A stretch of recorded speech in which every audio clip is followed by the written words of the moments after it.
This is your news source evening bulletin for today, Friday, the 28th day of November in the year 2025. I'm Gordon Mosley reporting. Now here's what we're tracking tonight. As Guyana prepares to join the rest of the world on Monday in observing World AIDS Day, Health Minister Dr. Frank Anthony has sounded the alarm over the steep increase in new HIV cases in the country.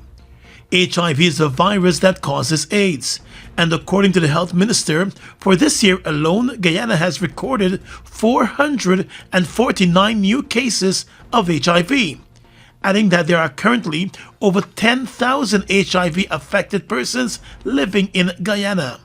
The statistics are worrying for health officials, and Dr. Anthony said it is even more worrying because of the large amount of information on prevention that is now readily available. In the past year here in Guyana, we would have diagnosed at least 449 new infections.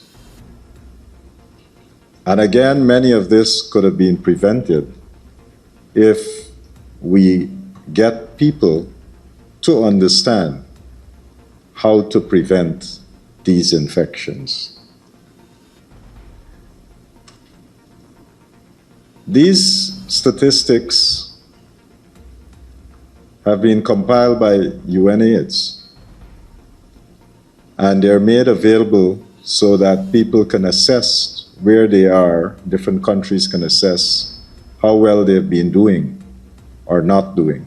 He said the world has come a long way in preventing the spread of HIV, with tools and lots of educational work being repeatedly done to clip the spread. He said, but with all of that work being done, there are still 4.8 million people living in the world with HIV.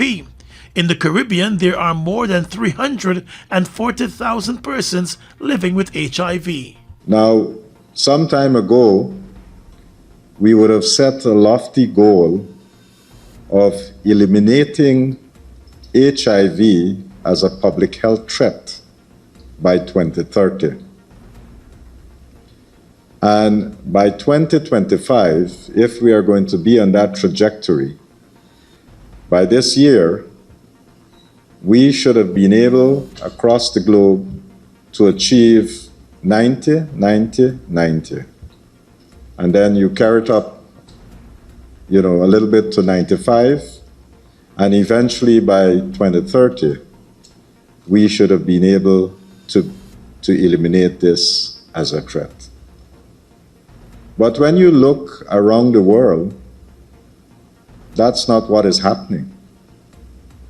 Because many countries where they've had lots of cases, there are still persons that cannot access ARVs for their treatment. With many countries around the world being dependent on foreign interventions for treatment and funding for HIV/AIDS awareness and education, the health minister said Guyana is extremely fortunate because programs here do not depend on foreign funding. Dr. Anthony said the local programs have been locally funded for the past several years and are now run by the government. He explained that medication as well as protection are readily available. However, he noted the work continues to better inform and educate persons to take better care of their health and to protect themselves. More news coming up in just a moment. It all starts with one. Maybe it's one look, you know the one, or one touch, even one word. I can start with one step, or one promise, one thrill, one first time, one deep breath, one leap of faith. One day to remember, or one night to forget. One moment, so many stories that make up one crazy, average, everyday, fabulous life. We get one life, just one. Make your move. It all starts with one.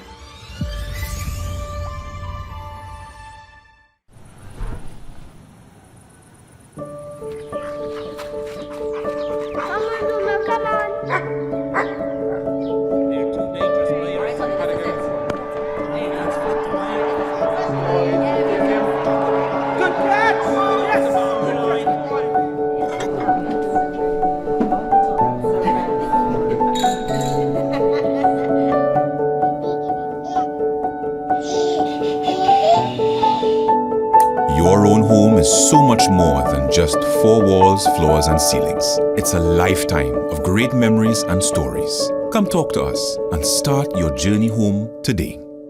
Republic Bank, we're the one for you. Ready to position your brand at the heart of the region's most influential energy event? The Guyana Energy Conference and Supply Chain Expo invites you to become a sponsor and connect directly with leaders shaping the future of energy and industry. Choose from 4 powerful tiers: Platinum, Diamond, Gold, and Silver. As a sponsor, your brand takes center stage, from live press conferences and magazine features to exclusive speaking opportunities and top-tier visibility across every major platform. Enjoy premium exhibition booths, media coverage, and access to hundreds of industry professionals and decision makers. Whether you want to lead discussions, host networking events, or elevate your brand presence, sponsorship puts your company at the forefront of opportunity and innovation. Every year somebody wins, but this year? This year is my turn. I'm going big. 48,000? Easy, that's 6 coupons. Smart and fast. My win is just a scan away. Oh, and I take in that fridge too. This is the winning one. This year, the win is mine. Shop $8,000 or more at any 6 Massey stores, and you'll get a chance to win our grand prize, the brand new 2025 Hyundai Creta, plus amazing consolation prizes. Massey stores, our family serving your family. It's the Black Friday sale at Courts. For one day only, November 28th from 6 a.m. to 10 p.m. Don't miss out. Up to 80% off store-wide on select furniture, appliances, and electronics. Plus, free gifts with select purchases and an exciting day of Black Friday deals. Shop now and pay later with Courts Ready Finance. Grab these deals before they're gone. Don't miss the Black Friday sale. Only at Courts. Bringing value home. Offer valid November 28th, 2025. Make this Christmas happen for everyone this year with Republic Bank. Make this Christmas happen with Republic Bank this year.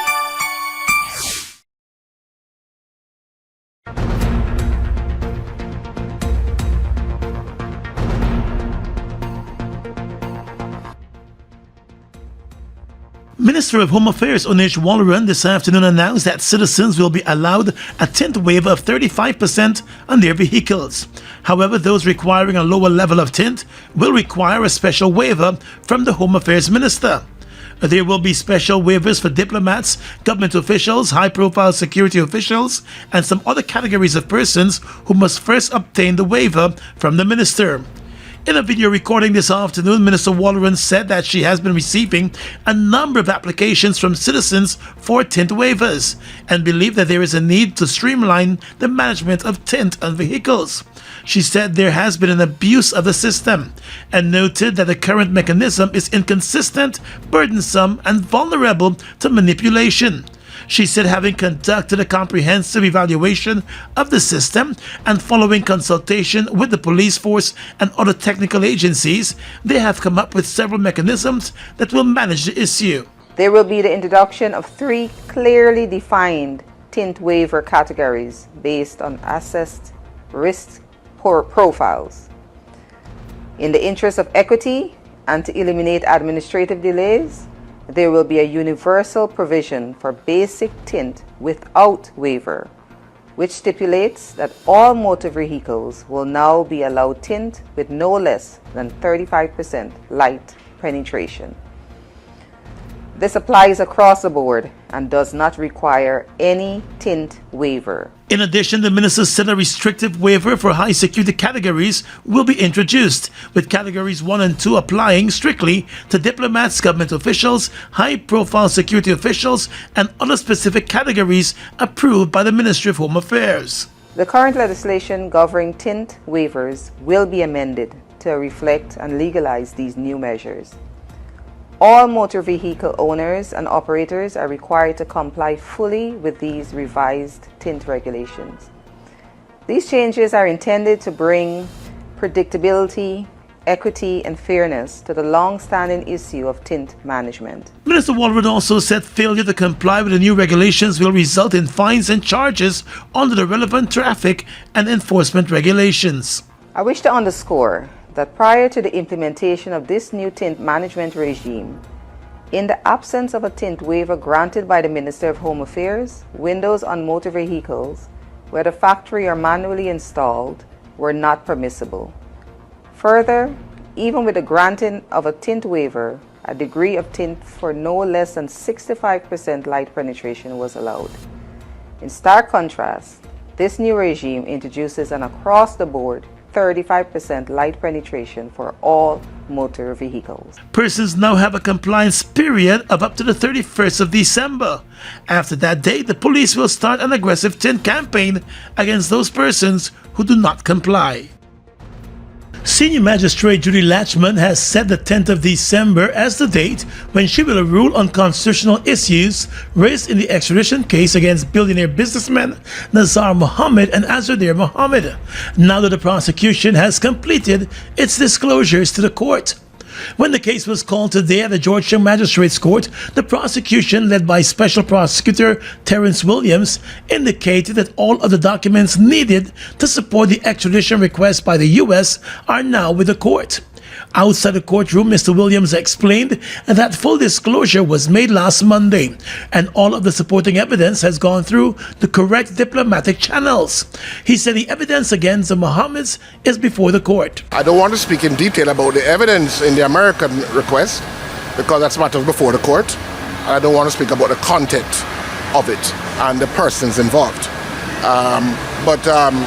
Yes, we have the matters, the evidence in the request put before the court. Indeed, that was his position from the 24th. The documents presented to the court include a diplomatic note and warrants from the U.S. authorities to support the extradition request, and the father and son are facing an 11-count indictment in Florida related to allegations of mail and wire fraud, money laundering, conspiracy, aiding and abetting, and customs-related violations connected to gold exports and alleged tax evasion.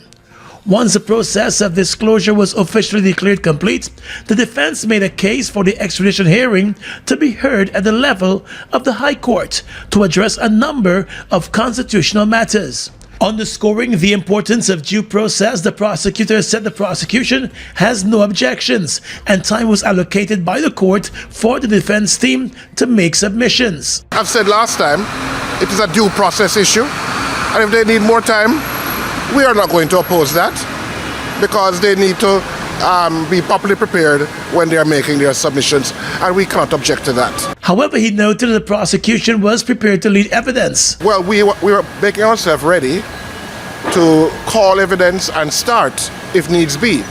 So we had persons present. Should the matter start, they would give their evidence. Among those present at the court this morning were the Solicitor General Nigel Hawke and Permanent Secretary of the Ministry of Foreign Affairs Sharon Rupchand. Defense Attorney Roysdale Ford said now that the process of disclosure has concluded, the defense will be reviewing the evidence submitted to the court, even as it prepares to make submissions on a number of constitutional issues. We are challenging the provisions of an amendment in 2009, which really and truly altered the landscape in relation to extradition proceedings. The amendment was as a consequence of a ruling by the full court in the matter of Barry Dataram, where the court made a number of pronouncements which basically struck down large parts of the Extradition Act. As a consequence of that, Parliament enacted legislation which we believe is unconstitutional. The court has given the defense up to the 5th of December to make its written submissions on the constitutional matters, and has set the 8th of December for oral arguments ahead of the ruling on the 10th of December. The ruling on December 10 will not address the substantive issue of the extradition request.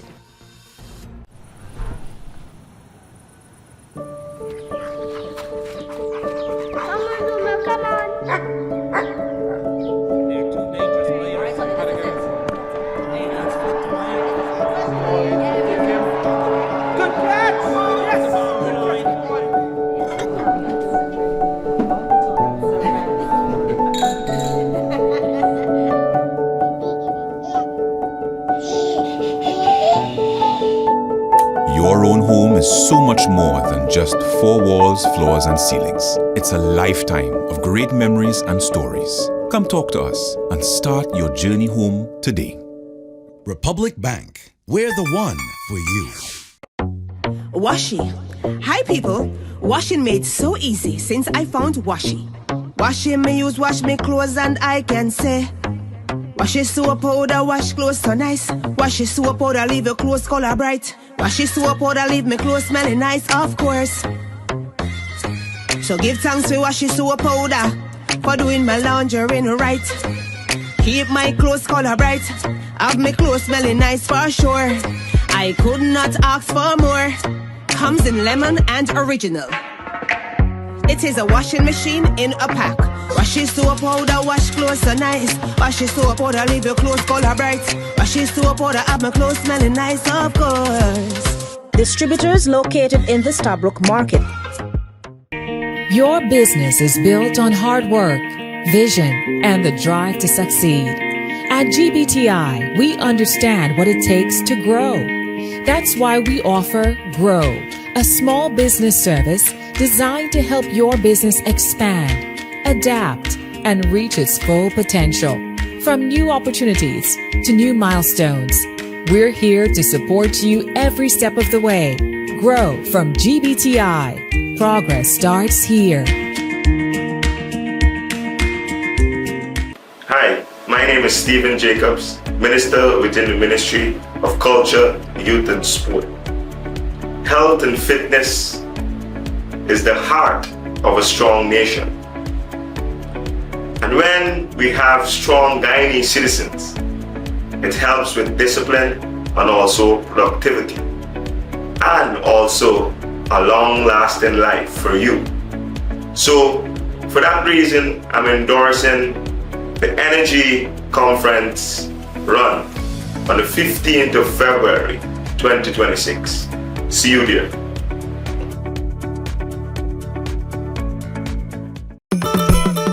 Make this Christmas happen for everyone this year with Republic Bank. Make this Christmas happen with Republic Bank this year.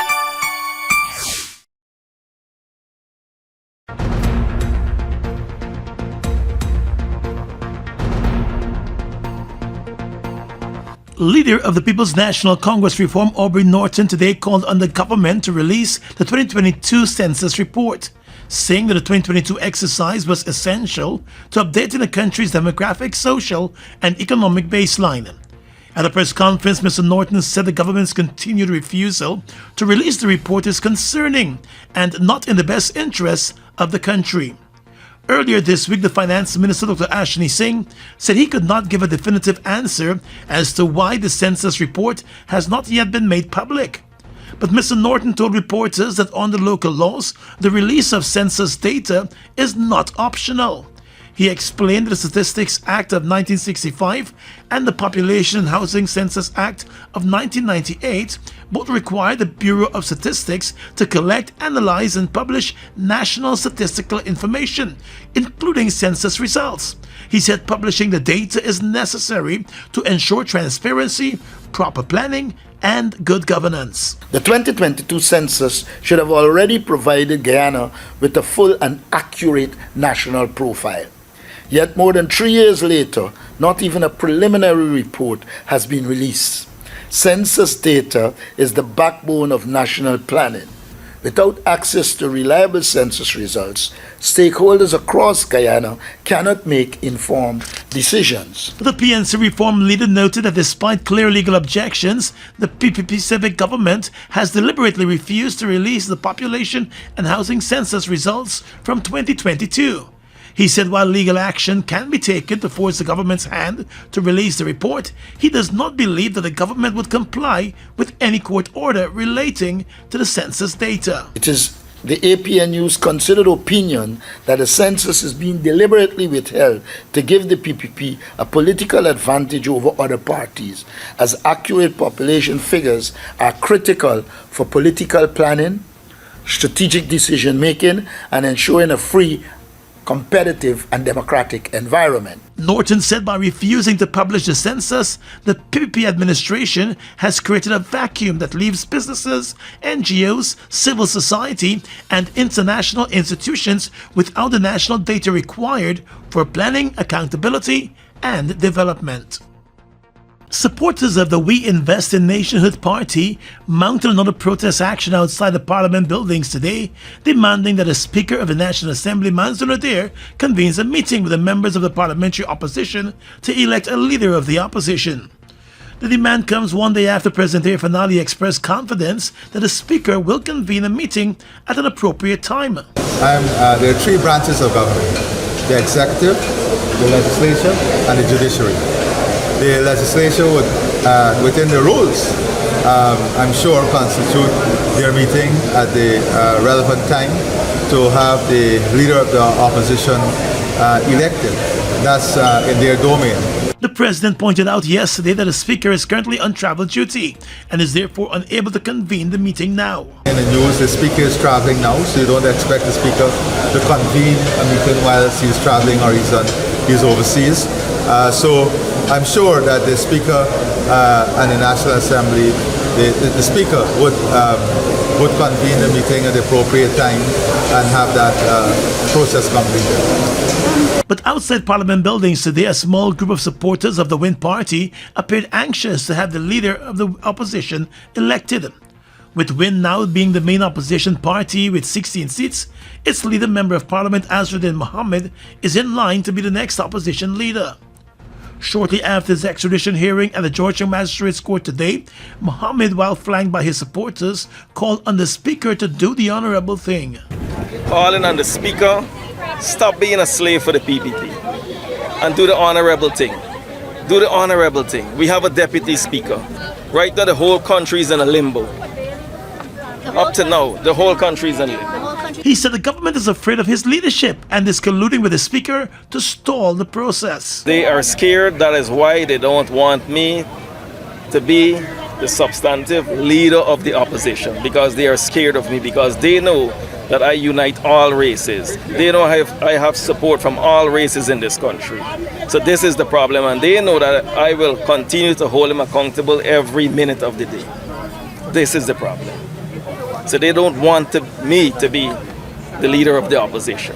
MP Mohammed said while the opposition awaits the convening of the meeting by the Speaker, he will continue his work underground and engage with citizens on issues affecting them. The 13th Parliament was convened almost a month ago, with all of the members of Parliament sworn in. Though all opposition MPs were present and the request from the Win Party was made to have a meeting convened for the election of the opposition leader, none was convened.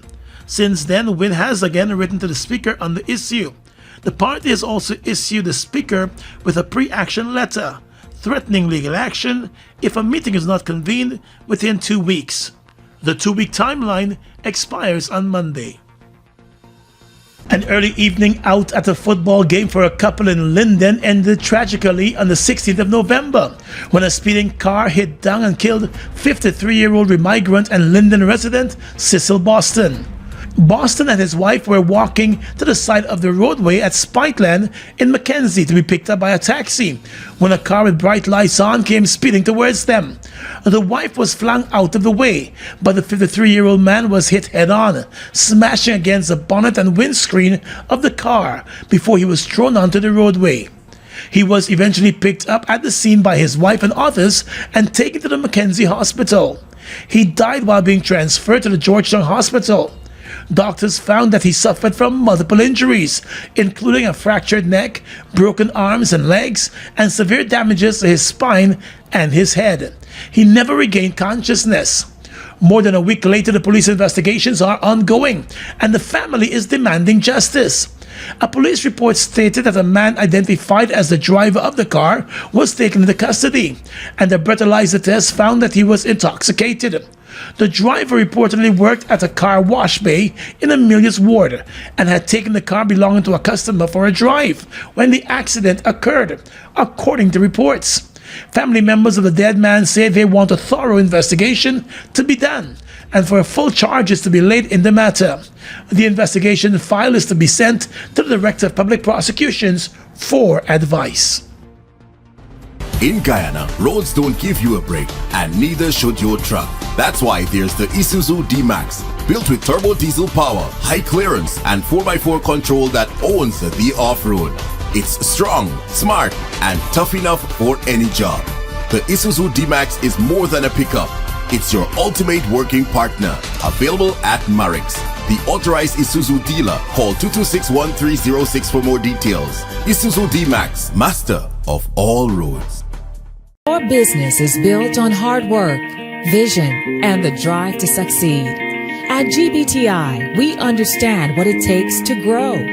That's why we offer Grow, a small business service designed to help your business expand, adapt, and reach its full potential. From new opportunities to new milestones, we're here to support you every step of the way. Grow from GBTI. Progress starts here.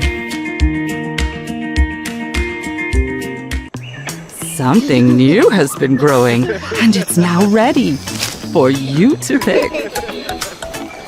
Fresh. Taste the fruit of freshness. Pick the fresh new 200 ml size today. Live fruitiful.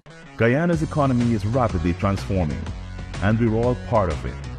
Guy Oil is at the forefront of this development by providing reliable and efficient energy and supporting community development from the very core.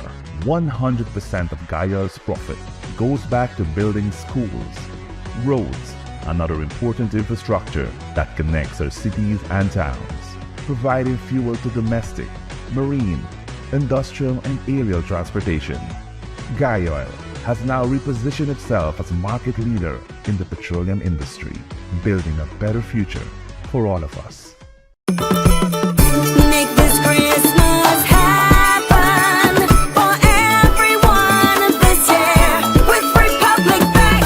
Make this Christmas happen with Republic Bank this year.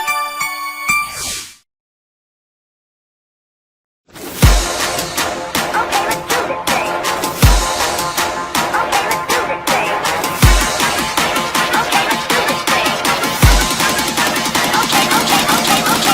Okay, let's do this thing.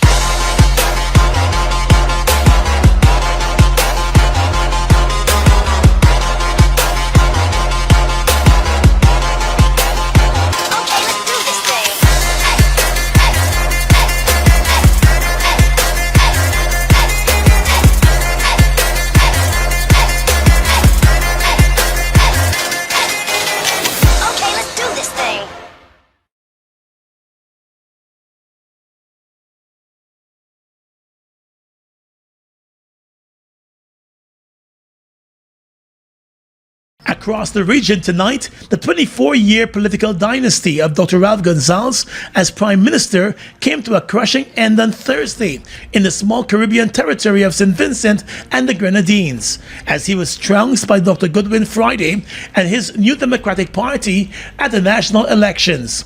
The NDP has won 14 of the 15 seats in the Parliament of St. Vincent and the Grenadines. Dr. Gonsalves was hoping for a 6th consecutive election victory, but his competitor called for change, and the people of St. Vincent and the Grenadines heeded that call.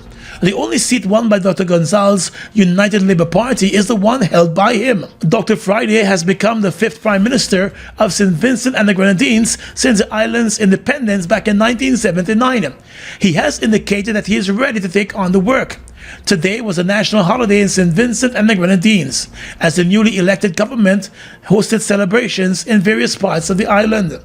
A number of Caribbean leaders have offered congratulations to Dr. Friday and his party as they have formed a new government. The election campaign focused on various issues of concern to the people of St. Vincent and the Grenadines, with Gonsalves pleading to be lifted up one more time, even as Friday said it was time for him to go. In neighboring Brazil, Brazil is seeking U.S. cooperation in fighting organized crime in its fuel sector, the finance minister, Fernando Haddad, has announced. The announcement came after a police operation flagged money laundering by Delaware-based companies to help one of the worst tax dodgers in the South American country. Haddad said the issue may be included in the bilateral agenda between Washington and Brasilia as they seek a wider trade deal after U.S. President Donald Trump began rolling back tariffs on some Brazilian goods.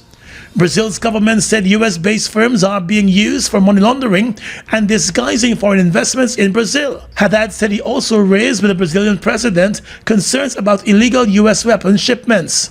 He said the government could show Washington how funds were being illegally funneled out of Brazil and present footage showing weapons arriving in Brazil in containers from the U.S. And finally tonight, international news. At least 128 persons are known to have died in a devastating fire which engulfed multiple high-rise buildings in Hong Kong. 8 people have been arrested on suspicion of corruption over the renovation works the blocks had been undergoing before the fire. 3 others were detained earlier on manslaughter charges. The cause of the fire remains unclear, though officials said material and protective netting placed on the outside of the windows facilitated the spread of the fire. A further 79 people were injured in the blaze. It was Hong Kong's deadliest in more than 70 years. Dozens are still missing. The police went into the buildings to start gathering evidence after authorities said an investigation would take place over the next 3 to 4 weeks. And that's your News Source Evening Bulletin for tonight. I'm Gordon Mosley reporting and encouraging you to have a safe and enjoyable night.